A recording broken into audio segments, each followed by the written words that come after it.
মেথি শাকের পকোড়া। লম্বা লম্বা মেথি শাকের পকোড়া কিভাবে তৈরি করেছি সেটাই আমি তোমাদের সাথে শেয়ার করার জন্য নিয়ে চলে এলাম।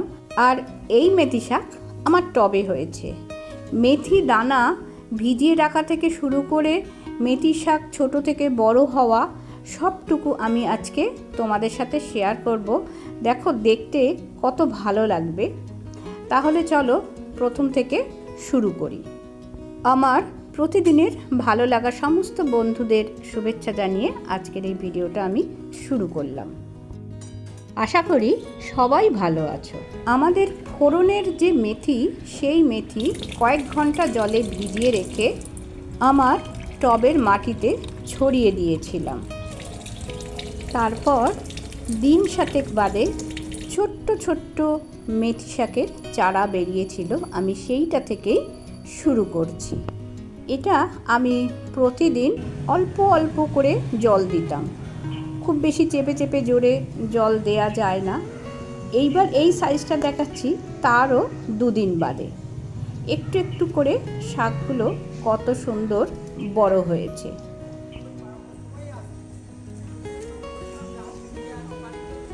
এই সাইজটা হচ্ছে বীজ ফেলার 15 দিন বাদে।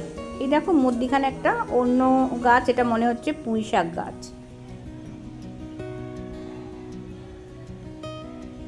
এবারে দেখো মেথি শাকগুলো দিন 20 বাদে এরকম ইঞ্চি 5 মতো হয়েছে। এইভাবে 20 দিন, 25 দিন, 1 মাস যাওয়ার পরে কত বড় বড় হয়ে গেছে দেখো। খুব বেশি বড় হওয়ার আগেই, ডাঁটাগুলো খুব শক্ত হয়ে যাবার আগেই আমি ওপর থেকে কিছু শাক কেটে নেব।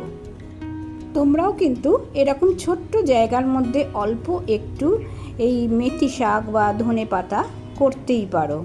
সবসময় যে টব নিতে হবে এরকম কোনো কথা নেই। যে কোনো পড়ে থাকা বা বাতিল হয়ে যাওয়া জায়গাতেও তোমরা এরকম শাক করতে পারো। শুধু দেখতে হবে যাতে জলটা পাস হয়ে যাওয়ার মতন ছিদ্র থাকে। এবার দেখো কিছু শাক আমি ওপর থেকে কেটে নিয়েছি, খুবই অল্প করে কেটে নিলাম। এবার এই শাকগুলো ধুয়ে আমি পকোড়া বানাবার জন্যে রেখে দেব।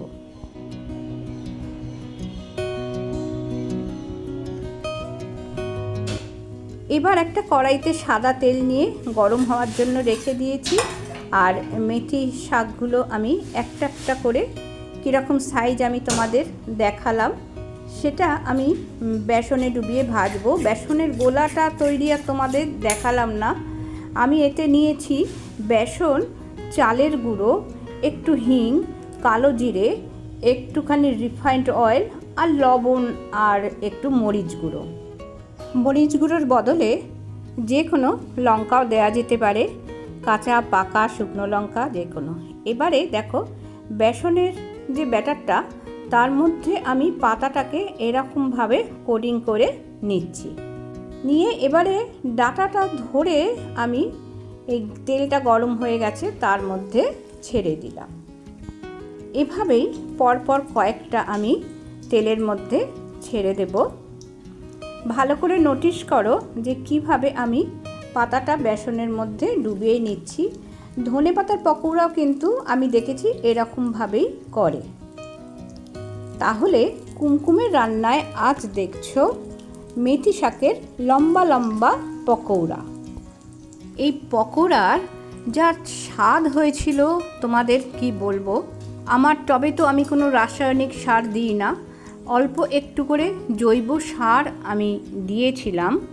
তাই এই শাকের স্বাদও কিন্তু অসাধারণ ছিল। সাথে একটা মিষ্টি সুগন্ধ বলার কথা নয়। আর পকোড়াগুলো ভাজার সময় সারা রান্নাঘরটা অত্যন্ত সুগন্ধে ভরে উঠেছিল। আশা করি এই পকোড়াগুলো তোমাদের খুবই ভালো লাগবে। যদি ভালো লাগে বাড়িতে তাহলে এভাবে একদিন তৈরি করে দেখো। বাজার থেকে মেথি শাক কিনে এনে মেথি শাকের ওপরের পার্টটা একটুখানি কেটে নেবে, নিয়ে সেটাই বেসনে ডুবিয়ে কিংবা চালের গুঁড়োতে ডুবিয়ে তোমরা ভাজবে। দেখবে অসাধারণ সুন্দর খেতেও লাগে আর তৈরি করাও খুব সুবিধা। গরম গরম ডাল ভাতের সাথে একেবারে জমে যাবে, কিংবা চায়ের সাথে স্ন্যাক্স হিসাবে। আমার আজকের এই ভিডিওটা মেথি শাক তৈরি থেকে পকোড়া তৈরি, এই ভিডিও প্লাস মেথি পকোড়া তৈরি রেসিপিটা যদি তোমাদের ভালো লাগে তাহলে একটা লাইক করে দিও আর আত্মীয় বন্ধুদের কাছে শেয়ার করে দেবার অনুরোধ করলাম। আর আজকে যারা আমার এই ভিডিওটা প্রথম দেখছো, আমার চ্যানেলে আজকে নতুন এসেছো, তাদের কাছে অনুরোধ করব, যদি আমার চ্যানেলের রান্নাগুলো ভালো লাগে তাহলে আমাকে একটা সাবস্ক্রাইব করে আমার সাথে নতুন বন্ধু হয়ে যাও। আজকের মতো তাহলে ভিডিওটা এখানেই শেষ করি। পরের দিন চলে আসবো আবার অন্য কোনো রেসিপির সাথে। সবাই ভালো থেকো, সুস্থ থেকো। এই ভিডিওটা আজকে এতক্ষণ আমার সাথে দেখার জন্য সবাইকে অসংখ্য ধন্যবাদ।